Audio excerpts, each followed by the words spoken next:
성부와 성자와 성령의 이름으로 아멘. 하늘을 우러러. 사랑을 하느님 아버지 뜻 안에서 스승이신 예수님과 도움이신 성령님과 사랑을 성모님과 성녀세 아버지와 성미카엘 대천사와 하늘의 모든 거룩한 천사들과 성인들의 정보를 청하며 기도드립니다.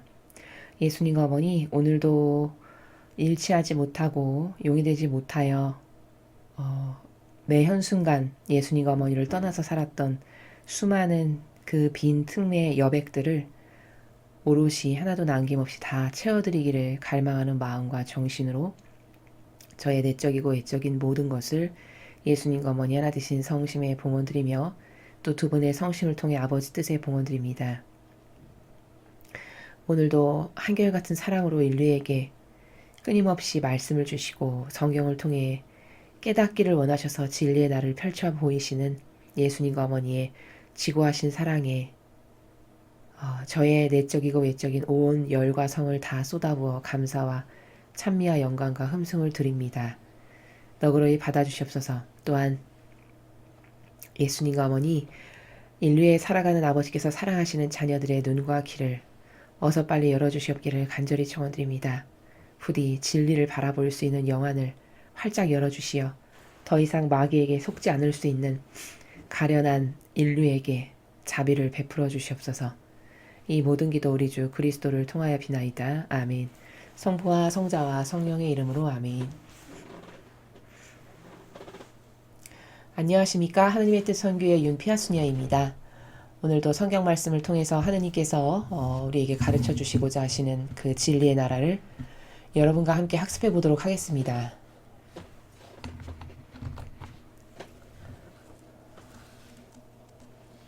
(2020년 11월 8일) 연중 제32주일입니다. 제1독서 지혜서 6장 12절에서 16절까지의 말씀입니다.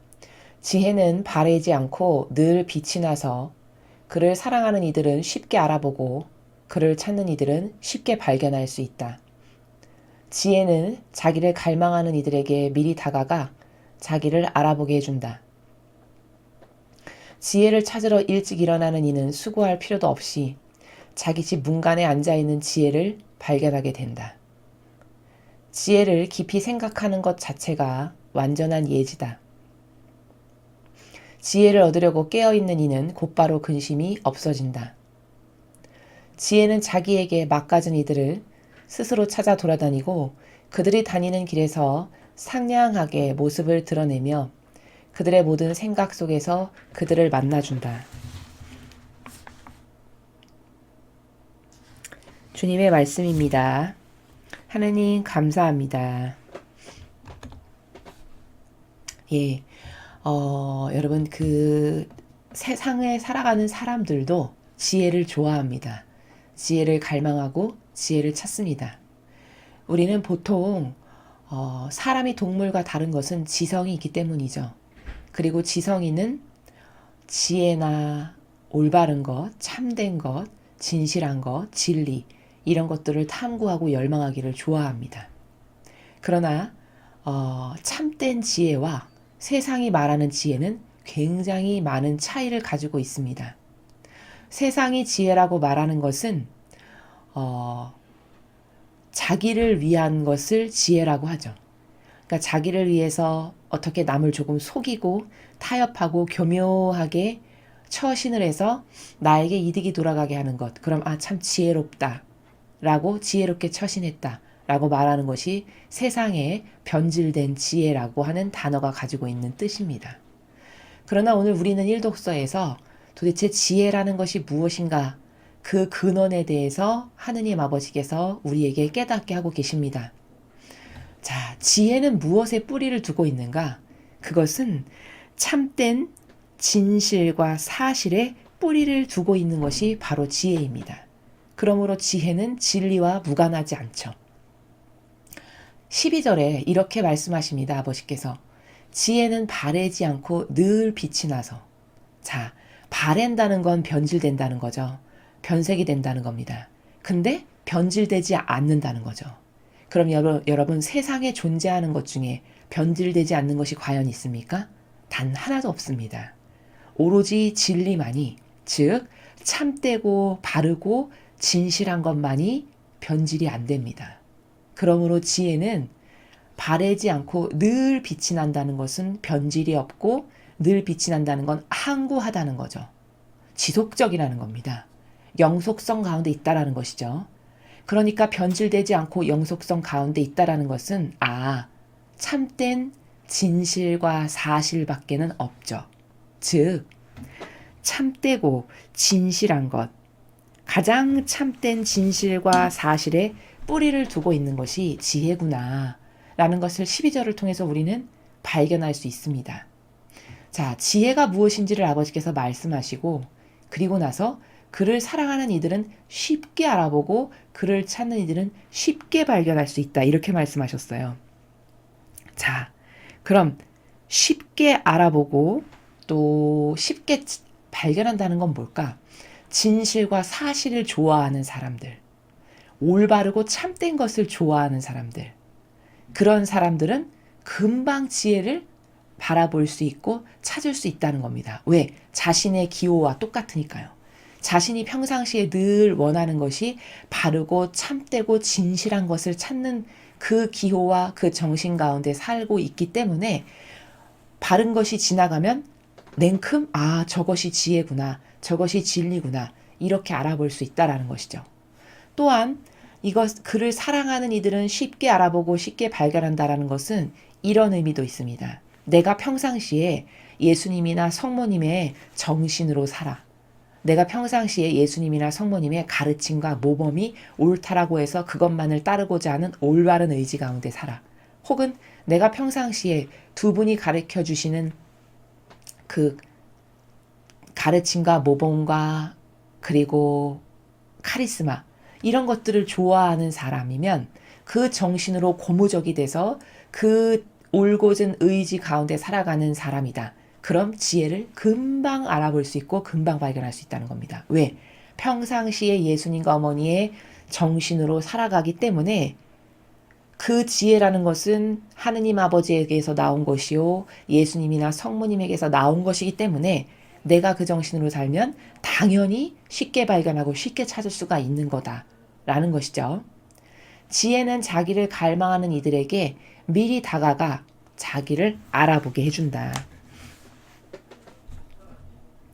자, 갈망한다. 저기 갈망한다라는 단어가 나옵니다. 지혜는 자기를 갈망하는 이들. 저게 도대체 무슨 말일까? 평상시에 내가 예수님의 눈으로 보고 예수님의 입으로 말하고 예수님과 완전히 용이돼서 예수님의 정신으로 살기를 갈망하고 이런 올바른 인식체계 가운데에서 살아가는 것이 바로 갈망하는 겁니다. 즉 평상시에 옳은 것은 이거 하나뿐이야, 바른 건 이거 하나뿐이야 라고 해서 예수님의 정신과 가르침과 모범과 카리스마만으로 나도 거기에 용해돼서 그 정신으로 살아야지 라고 그것을 계속 간절히 원하고 그 의지를 올곧게 고추 세우려고 계속 노력하는 이것이 바로 갈망하는 거다라는 겁니다. 그럼 그렇게 어떤 영혼이 예수님의 정신으로 성모님의 정신으로 살기를 그토록 갈망하고 원하고 그것을 위해서 올인하는 마음으로 모든 노력과 에너지를 다 거기다 쏟아붓는 영혼이 있다면 그 영혼은 지혜를 금방 알아볼 수 있겠죠. 왜? 바로 예수님께서 그 지혜의 원천이시니까요. 내가 그 정신으로 살면 그 원천에서 나온 지혜를 알아볼 수 있는 것은 너무나 당연한 것이죠. 그래서 그렇게 예수님의 정신으로 살아가기를 그토록 원하고 갈망하는 이들에게는 지혜가 오히려 알아보게 해준대요. 미리 다가가. 여기 지금 의인화처럼 표현을 해서 비유법이나 의인화처럼 표현을 해서 마치 지혜를 살아있는 사람과도 같이 하느님께서 표현을 하셨습니다. 자, 그래서 이렇게 12절, 13절을 보면 도대체 지혜가 뭔가 세상은 나의 이익을 위해서 남이 모르게끔 교묘하게 속여서 이득을 취하는 것을 참 지혜롭네. 이렇게 말하는 것이 변질된 세상에 올바르지 않은 지혜라면 원래 변질되지 않은 신적인 질서의 영적 나라에서 아버지가 우리에게 가르쳐 주시는 지혜라는 것은 바로 변질이 없고 항구하고 지속적인 것. 그러니까 천지창조 때부터 마지막 시대 마지막 영혼에게까지 알파와 오메가를 아우르는 그 전체를 아우르고 통과하는 변하지 않는 절대성의 정신. 이게 바로 지혜라는 것을 우리가 알 수 있고, 그렇다면 그 지혜는 참된 진실과 사실의 뿌리를 받고 있는 것이 과연 지혜구나 라는 겁니다. 지혜를 찾으러 일찍 일어나는 이는 수고할 필요도 없이 자기 집 문간에 앉아있는 지혜를 발견하게 된다. 13절, 14절 다 볼까요? 도대체 어떤 정신으로 살아가느냐에 따라서 지혜를 쉽게 발견할 수도 있고 죽는 날까지 지혜를 못 발견할 수도 있다라는 겁니다. 그럼 똑같은 이렇게 인간의 모습으로 겉으로 봤을 땐 똑같은 사람이죠. 저 사람이나 이 사람이나 이 사람이나 다 똑같은 모습의 사람이지만 어떤 사람은 진실을 바라볼 수 있고 어떤 사람은 진실을 바라볼 수 없는 것은 왜 그럴까요? 그것은 그 사람이 좋아하는 기호, 추구하는 정신세계가 예수님이나 성모님하고는 다르기 때문이라는 것이죠. 우리가 작금에 미국에서 벌어지고 있는 이 선거 조작 사건과 우리나라에서 지금 벌어지고 있는 일련의 이 모든 사건들을 통해서 보면 똑같은 사건이 누구에게나 똑같이 벌어지고 있는데 어떤 사람은 그것 너머에 있는 진실을 보고 또 다른 사람은 그 너머에 있는 진실을 절대 볼 수 없어서 겉에 보이는 것에만 치중해서 마귀를 그토록 동조하고 협력하고 하나 되고 마귀를 지지하는 것을 우리가 볼 수 있습니다. 그럼 이 두 사람의 차이는 어디에 있는가? 한 사람은 진실과 사실과 참되고 바른 것을 좋아하는 올바른 가치관으로 살아가는 사람이고 다른 한 사람은 그런 올바른 것, 참된 것, 바른 것, 진실한 것, 나에게 손해가 있더라도 참된 진실과 사실만을 따라야 된다라고 하는 올바른 가치 철학이 없고 그저 나에게 이득이 되는 것, 내가 좋아지는 것, 내 감정과 정서가 원하는 것만을 따르는 병든 사고방식으로 살다 보니 지혜를 절대 발견할 수 없는 기호로 완전히 변질돼 버리고 만 것이죠. 그래서 어떤 사회적인 똑같은 현상이 있음에도 불구하고 그 현상을 올바르게 바라봐서 너머에 있는 진실을 보는 사람이 있는가 하면 매일같이 겉에 피상적인 것에 속아서 한두 번도 아닌데 끊임없이 마귀에게 속는 이런 사람도 있다라는 것. 그것은 어떤 차이냐? 13절과 14절에서 말씀하시는 것과 같이 과연 내가 예수님과 어머니의 정신으로 살기를 원하는가?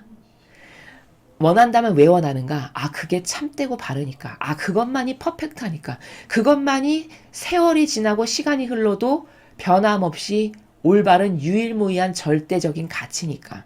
어떤 이런 확고한 철학과 기준이 있어서 그것만을 원하는 사람이 아니고서는 지혜를 발견할 수도 없고 지혜를 볼 수 있는 은총은 더더군다나 주어질 수가 없다라는 것이죠. 지혜를 깊이 생각하는 것 자체가 완전한 예지다. 여러분 15절의 말씀을 잘 곰씹어 보십시오. 지혜를 깊이 생각하는 것 자체가 완전한 예지라고 하셨어요. 예지. 여러분 예지가 뭡니까? 예지는 앞에 펼쳐질 일을 근시안적인 것이 아니라 큰 그림에 포커스를 맞춰서 미래에 벌어질 일을 미리 예측하고 추단하고 그래서 대비하는 것. 이게 예지죠. 근데 지혜를 끊임없이 깊이 생각하는 사람은 그것 자체가 예지가 된대요. 그러니까 항상 바르고 참되고 진실하고 올바른 이런 것만을 원해서 예수님과 어머니를 모시고 살아가는 영혼에게는 그 예수님과 어머니를 모시면서 평상시에 생각하고 말하고 행동하고 어떤 이게 진실인가 아닌가를 무엇을 봤을 때 곰곰이 곱씹고 생각하는 것 이것 전체가 다 예지가 된다는 겁니다. 왜 그럴까요, 여러분? 속지 않으니까요. 예지가 있다는 건 뭡니까? 근본이 속지 않아야 되는 것이죠. 미래에 어떤 것이 일어날 것을 추론하고 그것에 대해서 대비를 한다는 것은 참된 것으로부터 반로가 되어서 그 참된 것을 기준으로 해서 지금 이 사실이 이러하니까 30년 후에는 이렇게 되겠구나. 10년 후에는 이렇게 되겠구나. 앞으로 1, 2년 후에는 이런 일이 있겠어. 이것이 예지죠. 이런 진실과 사실 없이 예지가 있을 수 있나요, 여러분? 여러분, 속이는 것을 당연지사로 여기고 살아가는 사람의 사고방식이 예지가 있을 수 있을까요? 절대 불가능하겠죠. 매일같이 남을 속이고 혹은 속이는 것을 지혜쯤으로 착각해서 나에게 이득이 되는 것이면 무엇이든 타협하고 협력하고 동조하고 또 병든 감성에 완전히 자비라고 하는 병든 감성에 빠져서 그것만이 좋다라고 하면서 그것이 자신의 영혼을 죽이는지도 모르고 그 거짓된 것에 협력하고 동조하면서 살아가는 사람에게 어떻게 예지가 있을 수 있겠습니까? 예지라는 것은 미리 알아보고 대비를 하는 건데 마귀가 나를 맨날 속이는데 어떻게 먼 앞날을 미리 바라보고 대비를 할 수 있겠습니까? 불가능하죠. 그러므로 예지라는 것은 지혜로부터 출발하는 것이고 진실과 사실로부터 출발하는 것이므로 진리 곧 지혜가 아니고서는 예지가 있을 수 없다라는 겁니다. 그래서 지혜를 생각하는 것 자체만으로도 이미 그게 완전한 예지다. 이렇게 말씀하시는 거죠. 지혜를 얻으려고 깨어있는 이는 곧바로 근심이 없어진다. 자, 지혜를 얻으려고 깨어있는 건 뭘까요? 깨어있는다는 건 이겁니다. 예수님과 어머니와 항상 용해되어 함께 살아야지, 그분과 하나 되어야지 하는 올바른 의지가 깨어있는 겁니다. 그렇게 내 마음과 의지와 정신이 예수님과 어머니와 하나 돼서 살아야지, 두 분이 내 안에서 모든 것을 하실 수 있게 나의 내적이고 외적인 걸 내어드려야지, 그래서 진실과 사실만을 나는 따르고 사는 게 좋아, 예수님과 어머니가 알려주시는 진실과 사실만을 제가 따르면서 살아갈 수 있게 해주세요, 이렇게 갈망하고 청원드리고 말씀드리고 교감하는 것이 깨어있는 겁니다. 그럼 이렇게 깨어있는 사람에게는 근심이 있을 리가 없죠. 왜? 근심이 있다라는 건 이미 뭘까요? 사탄이 내 안에 있다라는 겁니다. 두려움을 갖는다는 것, 근심이 있고 전전긍긍한다는 건 이미 부정적인 마음의 감정이 들어온 것이고 이꼬르 그것은 악이 지금 나를 차지했구나라고 하는 증거입니다. 그러므로 예수님과 어머니와 하나 되어 살기를 늘 갈망하고 염원하는 영혼에게는 사탄이 끼어들 틈이 없죠. 그러니 당연히 근심이 없을 수밖에 없습니다.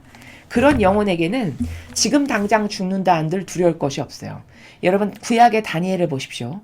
다니엘이 유배를 가서 끌려가가지고 사자 굴 속에 들어가고 또 그 뜨거운 불가마 속으로 집어 던져지는 고통이 자신에게 다가왔는데 그때 두려워하면서 전전긍긍하면서 무서워하던가요?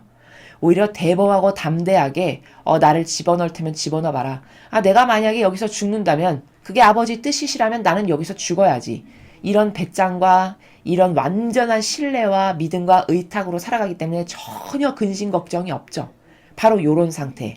이게 깨어있는 영혼이고 이런 영혼에게는 근심 걱정이 지금 당장 나에게 칼이 들어온다라고 해도 없고 그렇게 깨어있기 때문에 하느님께서 늘 나를 도와주실 수 있다는 거죠. 나의 영혼이 늘 아버지께 의탁되어 있으니까. 지혜는 자기에게 막가진 이들을 스스로 찾아 돌아다니고 그들이 다니는 길에서 상냥하게 모습을 드러내며 그들의 모든 생각 속에서 그들을 만나준다. 마지막 문장은 제가 지금 앞에서 설명한 것의 핵심 요약 문장인데요. 즉 지혜롭게 산다는 건 여러분 이겁니다. 아주 쉽습니다. 예수님과 어머니의 정신과 가르침과 모범과 카리스마만을 따르기 원하는가? 그렇다면 내가 그 정신에 용해돼서 살아야 되고 그분들과 완전히 하나 돼서 살기를 끊임없이 갈망하고 그 의지를 내어드리고 그렇게 되기 위한 노력들을 해야 됩니다. 그렇다면 여러분은 그게 바로 진리 안에서 살아가는 영혼이고 지혜롭게 살아가는 영혼입니다. 그런 영혼이 모든 것을 지혜와 슬기로 결정할 수 있게끔 예수님과 어머니께서 도와주시죠. 왜? 내가 항상 그분을 찾고 부르짖고 믿고 갈망하고 의탁되어 있는 상태니까. 그러니까 나를 도와주실 수가 있고 도와주시기가 쉬워요. 그래서 내가 무엇을 결정하고 선택할 때마다 마귀가 원하는 것을 선택 절대 안 하게 하시고 다 막아주시고 심지어 지혜롭고 슬기롭게 아버지의 뜻을 행할 수 있는 방향과 길로 나를 다 이끌어 주신다는 겁니다. 16절의 말씀은 그 말씀이세요. 상냥하게 모습을 드러내고 그들의 모든 생각 속에서 그들을 만나준다. 우리들의 모든 생각 속에서 우리를 만나준다는 건 뭘까? 우리가 뭘 선택할 때마다, 뭘 행하려고 할 때마다, 무엇을 말하고 행동하고 결정하려고 할 때마다 내가 늘 아버지께 의탁되어 있고 예수님과 어머니께 의탁되어 있으므로 두 분께서 내 안에서 이것은 해야 되겠다 말아야 되겠다라는 의견도 똑바로 된 의견도 주시고 어떤 경우에는 이게 아버지 뜻인가 아닌가를 궁금해하고 분별해야 될 때 올바른 의견을 주시고 또 어떤 아버지가 원하시는 목적성을 갖고 무엇을 행해야 될 때 지혜롭고 슬기롭게 행할 수 있는 방법도 제시하시고 이런 것을 다 우리 안에서 행하시고 우리가 그것을 알아들을 수 있고 행동으로 옮길 수 있는 이런 영혼이 된다라는 것. 이렇게 구현이 된다라는 것입니다.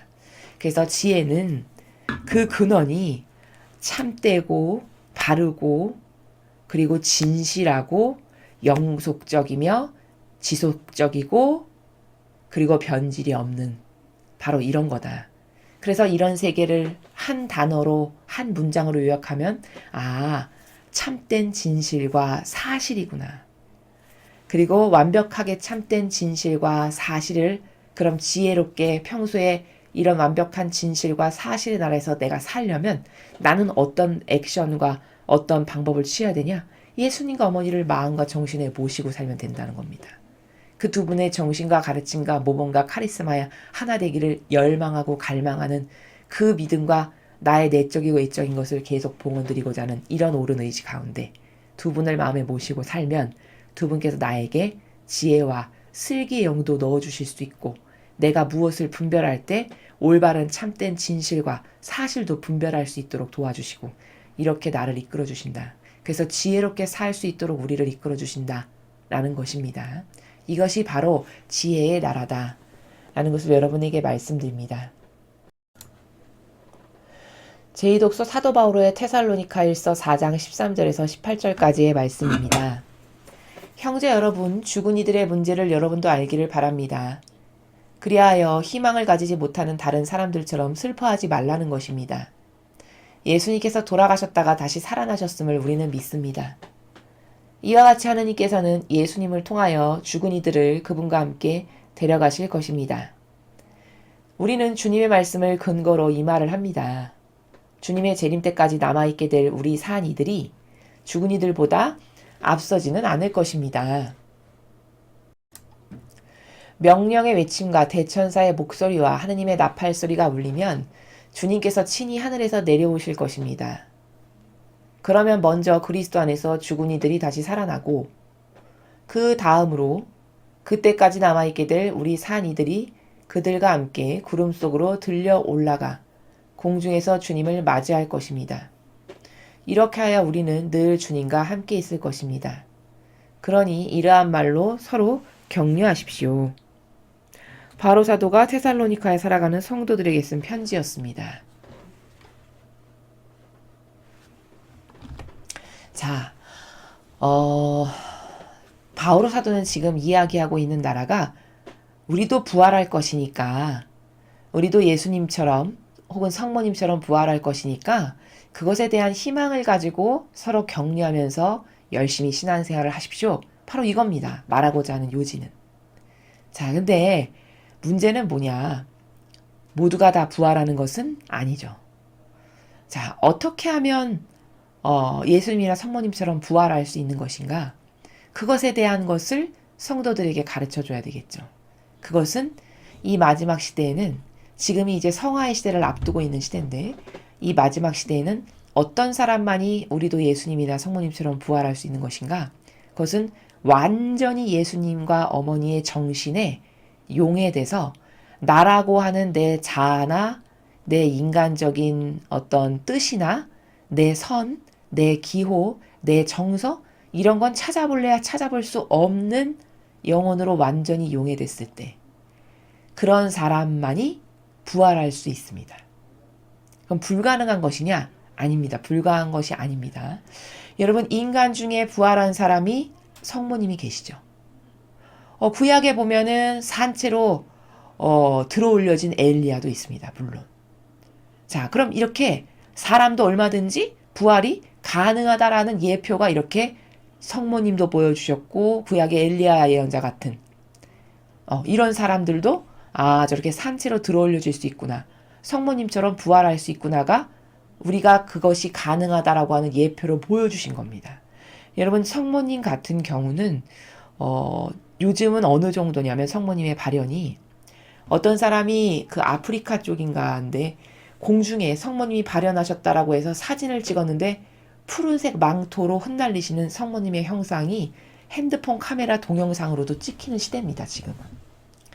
지금은 그런 기적과 이적이 너무나도 전 세계적으로 많이 벌어지는 시대예요.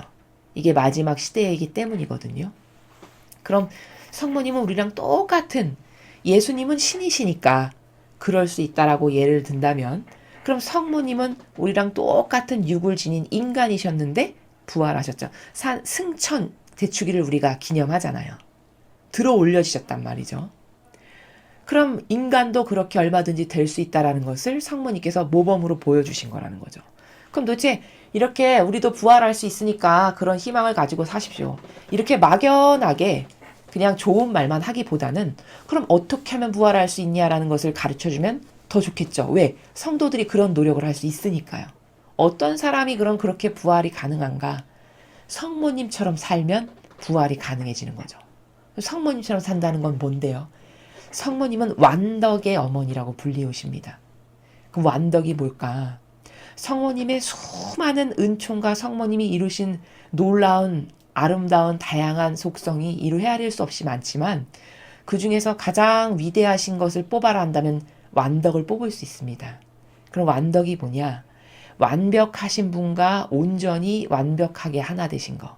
즉 다시 말하면 완벽하신 하느님 아버지의 뜻과 완전히 하나 되신 것이 바로 완덕입니다. 그래서 우리가 완덕의 어머니, 겸손의 어머니, 무슨 어머니 이렇게 호칭을 성모님의 다양한 호칭을 부르는 것은 성모님이 받으신 그 수많은 은총을 그렇게 명칭으로 부르는 겁니다. 그러니 얼마나 많이 받은 은총이 많으신지 여러분 아시겠죠? 무슨 바다의 별의 어머니, 사도들의 보호의 어머니, 무슨 어머니 이건 다 성모님께서 아버지로부터 받으신 그 공로와 선물의 은총들을 그렇게 통칭해서 무슨 어머니라고 호칭해서 불러드리는 겁니다. 그 중에 가장 탁월하다 하면 완덕인데, 그럼 도대체 완덕이 뭐냐? 그건 이렇게 하느님의 뜻에서 한 번도 벗어나신 적이 없는 그런 완벽한 순종, 완벽한 하나됨, 완전하게 용해됨. 이게 바로 완덕이라는 거죠. 그럼 우리도 완덕을 성모님처럼 아버지와 완전히 하나 되는 완덕을 이루면 부활할 수 있다라는 것을 보여주신 거죠. 그러니까 우리도 뭘 노력해야 될까? 성모님과 같은 부활을 하기를 원하는 영혼이라면 완덕의 그 정신이 나의 것이 될 수 있도록 어머니 저를 축복해 주세요. 그 완덕의 정신으로 저도 어머니와 같이 집안의 작은 가사일을 하는 데서도 피앗으로 완성하셨던 그 완벽한 완덕을, 그 완벽한 순종을 저도 아버지께 선물로 드리고 싶고 저도 그걸 이루고 싶습니다. 하오니 어머니 저를 도와주세요. 어머니와 용인해서 어머니와 같은 완덕으로 저도 아버지께 바쳐질 수 있도록 축복해 주세요. 이런 갈망의 기도를 원하신다면, 원하는 분들은 그렇게 계속 하시면, 그러면 여러분의 갈망의 크기와 노력의 순도와 다양한 아버지께 드리는 희생과 고통을 보시고 아버지께서 사람마다 다 다르게 반향의 정도와 순도에 따라 다르게 다 그것에 맞게끔 주신다는 거죠. 그리고 그렇게 산 사람은 성모님과 같이 부활할 수 있는 것이다 라는 것을 여러분에게 오늘 이 바오로 사도가 이야기하는 이 독서를 통해서 말씀드립니다. 이어서 복음을 함께 보시겠습니다. 마태오복음 25장 1절에서 13절까지 말씀입니다. 주님 영광 받으소서. 그때 예수님께서 제자들에게 이런 비유를 들어 말씀하셨다. 하늘나라는 저마다 등을 들고 신랑을 맞으러 나간 10처녀에 비길 수 있을 것이다. 그 가운데 5은 어리석고 5은 슬기로웠다. 어리석은 처녀들은 등을 가지고 있었지만 기름은 가지고 있지 않았다. 그러나 슬기로운 처녀들은 등과 함께 기름도 그릇에 담아 가지고 있었다. 신랑이 늦어지자 처녀들은 모두 졸다가 잠이 들었다. 그런데 한밤중에 외치는 소리가 났다. 신랑이 온다. 신랑을 맞으러 나가라. 그러자 처녀들이 모두 일어나 저마다 등을 챙기는데 어리석은 처녀들이 슬기로운 처녀들에게 우리 등이 꺼져가니 너희 기름을 나누어 다오 하고 청하였다. 그러나 슬기로운 처녀들은 안 된다. 우리도 너희도 모자랄 터이니 차라리 상인들에게 가서 사라 하고 대답하였다. 그들이 기름을 사러 간 사이에 신랑이 왔다. 준비하고 있던 처녀들은 신랑과 함께 혼인잔치에 들어가고 문은 닫혔다. 나중에 나머지 처녀들이 와서 주인님 주인님 문을 열어주십시오 하고 청하였지만 그는 내가 진실로 너에게 말한다. 나는 너희를 알지 못한다 하고 대답하였다. 그러니 깨어 있어라. 너희가 그 날과 그 시간을 모르기 때문이다. 주님의 말씀입니다. 그리스도님 찬미합니다. 자, 오늘 이 열 처녀의 비유는 여러분 많이 들어보신 복음 말씀이실 겁니다. 이 열 처녀의 비유에서 우리가 큰 원리로 볼 수 있는 건 뭐냐면 때가 있다는 것이죠. 모든 것에는 다 때가 있습니다.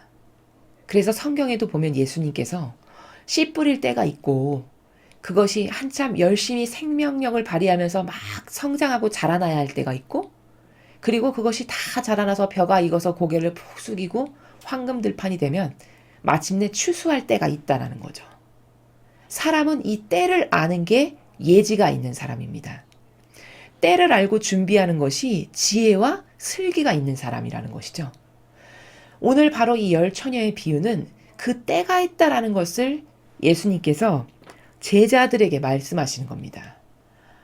추수할 때가 됐는데 그제서야 이제서야 씨를 뿌린다? 그건 다 늦은 거죠. 그렇죠? 한참 열심히 자라야 될 때가 있는데 자라지 않고 딴짓을 해서 자라는 타이밍을 놓쳤다. 그것도 이미 후회해봤자 늦은 거죠. 부모님들이 이런 말씀하시죠. 공부도 때가 있는 거란다. 맞는 말씀입니다. 그게 진리에 근거한 말씀이신 거예요. 사람에게 때가 있다는 것은 한참 열심히 씨를 뿌릴 때가 있고 영양분을 아주 강력히 빨아들여서 급속하게 성장을 해야 될 때가 있고 이제 성장할 때가 지났으면 추수를 해서 걷어들여야 때가 있다라는 겁니다. 그럼 여러분이 성경을 배우시고 진리를 배우셨으면 지금 이 시대는 어떤 때라고 여러분 생각하십니까? 지금 우리가 살아가는 이 시대는 이제 추수 때가 된 겁니다. 왜냐? 예수님이 다녀가신 지 2000년이 지났습니다. 성경의 역사를 근거해서 원리를 파헤쳐보면 하느님 아버지께서는 2000년마다 한 번씩 인류에게 개입하십니다. 그래서 그 2000년을 주기로 분기를 나눕니다. 그래서 천지창조 때부터 2000년까지가 노아의 방주 때까지가 2000년입니다. 2000년이 되던 2000년쯤 되니까 아버지께서 개입하셔서 노아의 홍수를 일으키셔서 한번 세상을 싹 대청소를 하시죠. 이게 바로 아버지의 개입입니다. 그리고 8명을 시작으로 다시 세상을 새롭게 싹 틔우게 하시죠.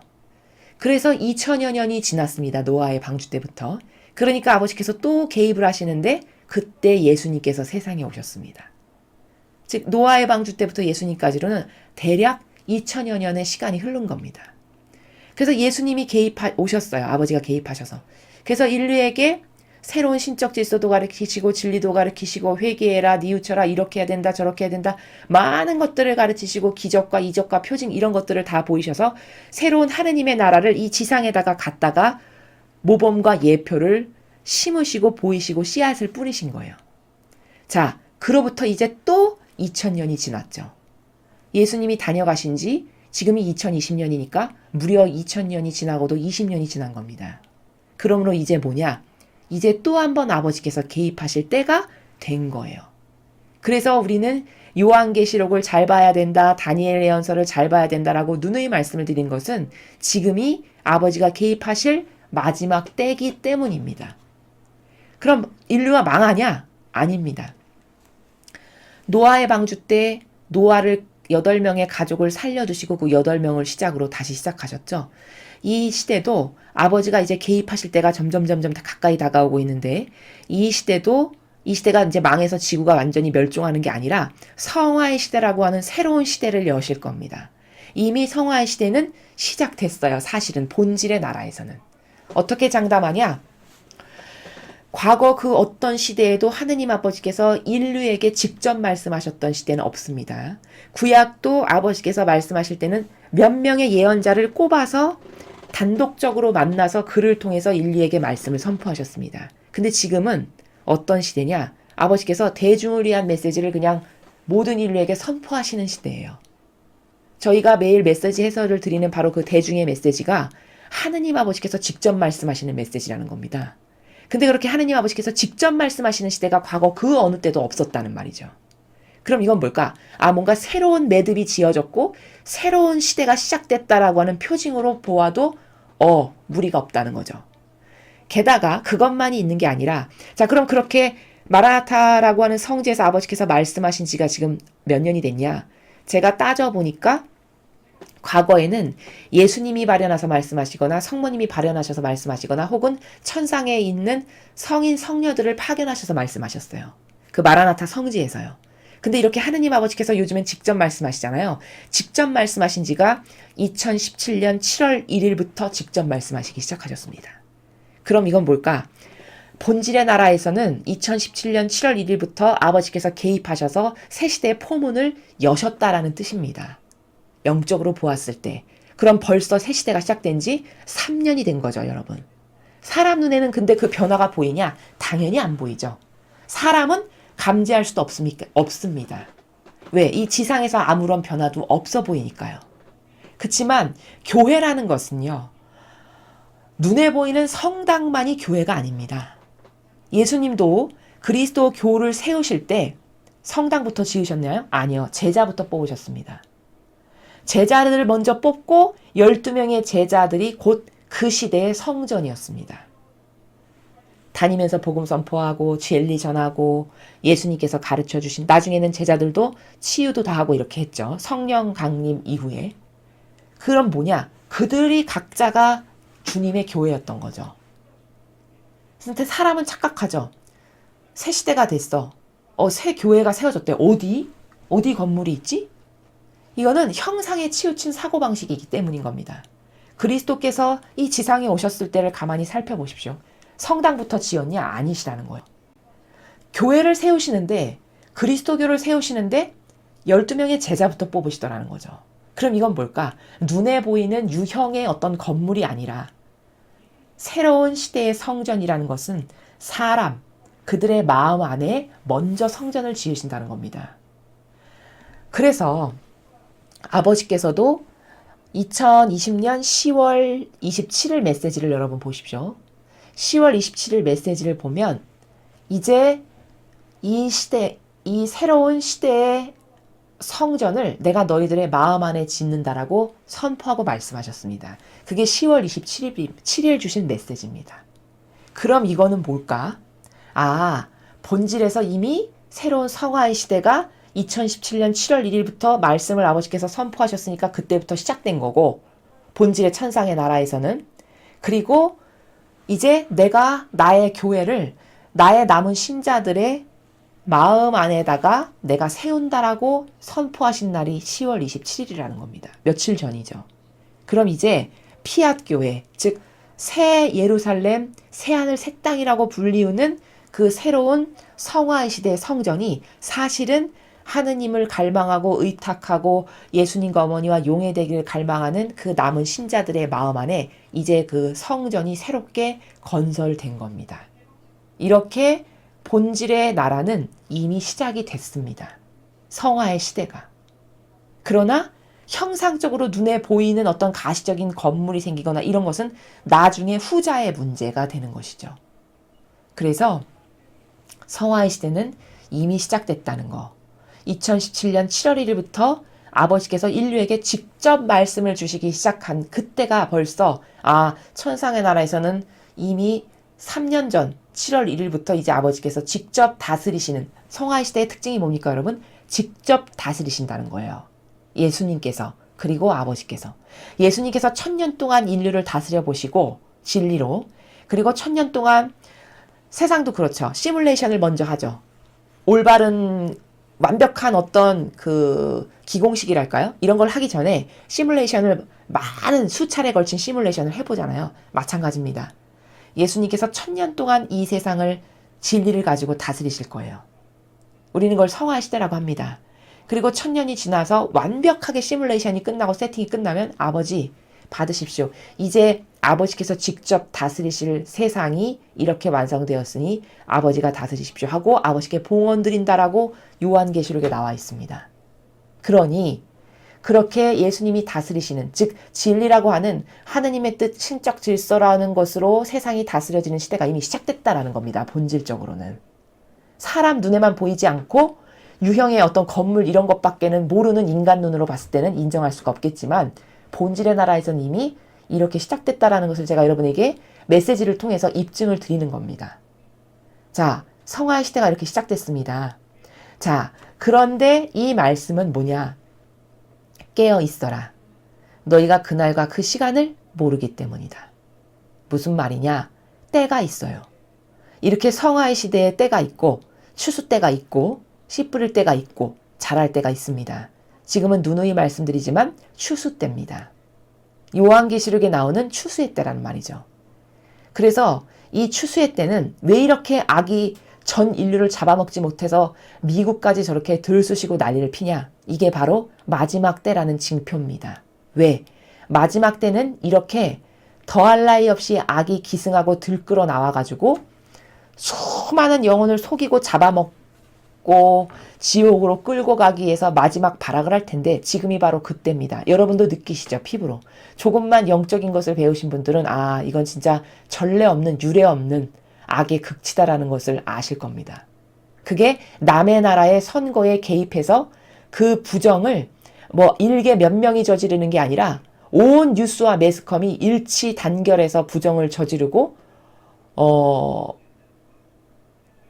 온통 거짓으로 도배해서 매스컴이 대통령을 세울 만큼 이런 정도의 악랄한 마귀의 시대가 된 거죠. 근데 왜 이런 것을 허락하실까? 요한계시록에 보면 어린 양의 피로 자기 옷을 하얗게 빨아입은 영혼들이 천상의 아버지 곁에서 수발을 든다라고 나옵니다. 그게 뭘까?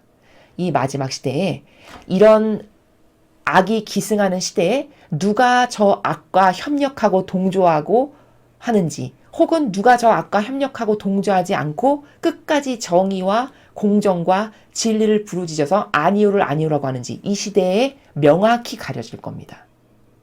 조 바이든을 찍었다. 이미 마귀랑 하나 된 사람입니다. 문재인을 찍었다. 이미 마귀랑 하나 된 사람이죠. 부인할 수 없는 겁니다. 그거는 천상의 나라에 가서 아니요 몰랐는데요. 제가 좀 판단이 미숙해서 이런 게 통할까요? 절대 불가능한 나라입니다. 행동해서 맺은 열매가 그대로 반영되는 나라입니다. 지금이 그렇게 하느님께서 유심히 누구와 하나 되고 어디에 동조하는지를 스스로가 자기가 낙인을 찍는 시대입니다. 지금이.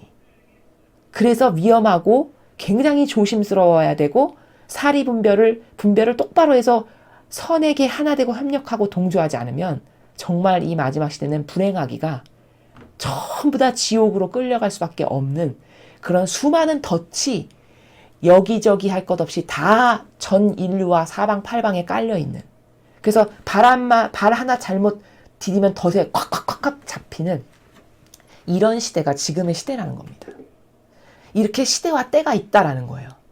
이 열 처녀의 비유는 자, 이렇게 때가 있는데 이 지상에서 네가 목숨이 붙어서 생명활동을 하면서 살아있는 그때 너는 무엇을 해야 되겠느냐? 어떻게 해서든지 지상에서 아버지 뜻을 행하는 것보다 더 중요한 것은 없다라는 것을 깨달아서, 진짜 몸소 깨달아서 아버지의 뜻을 하나라도 더 많이 행하려고 하는 이 영혼은 복받은 영혼이고 깨어있는 영혼입니다.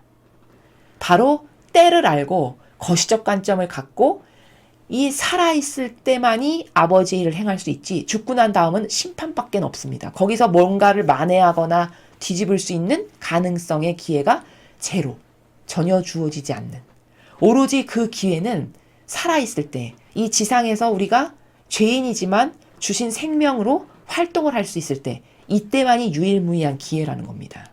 이때 과연 하느님의 뜻을 행했는가? 선과 하나 되고 협력해서 선을 이루기를 갈망하고 원해서 선을 이루는 세력으로 뭔가 열매를 맺었는가? 아니면 마귀와 하나 되고 동조해서 그저 일평생 마귀를 찬동하고 마귀의 세력과 끝끝내 아주 긴밀한 관계성으로 오히려 마귀와 용해됐는가. 이게 지금 결판이 나는 시대입니다. 그래서 깨어있어라. 너희가 그날과 그 시간을 모르기 때문이다. 저게 무슨 말씀인가. 얘들아, 목숨이 붙어있는 생명활동할 수 있는 이 한시적인 시간에 과연 너는 무엇을 해야 될까를 잘 생각해봐라.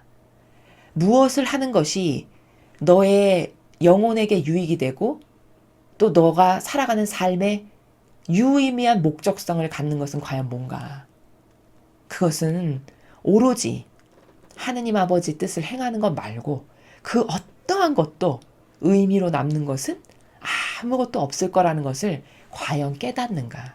깨닫고 그것만을 열심히 이 지상생활에서 행하는 영혼은 깨어있는 영혼이라는 거죠. 그렇게 깨어서 아버지의 뜻을 행하기를 갈망해서 그저 참된 진실과 사실의 근거에서 뭘 분별하고 행하고 그 진실과 사실이 밝혀지기를 갈망해서 싸우고 거기에 응징하고 이런 것을 했다면 그 영혼은 깨어있는 영혼입니다. 그리고 그가 지상에서 행한 그 모든 것을 가지고 그가 주님의 심판대 앞에 가서 판결을 받을 텐데 그때는 이미 후회해봤자 아무 소용이 없는 다 끝난 거라는 것이죠.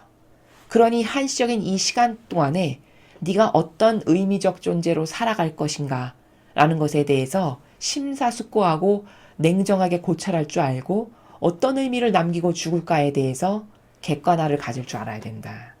라는 것을 예수님께서 제자들에게 말씀하시는 것이죠. 그래서 이런 옳은 목적성을 분명히 하고 살아라. 네가 지상에서. 이건 제자들에게 주신 말씀이니까 뭘까요?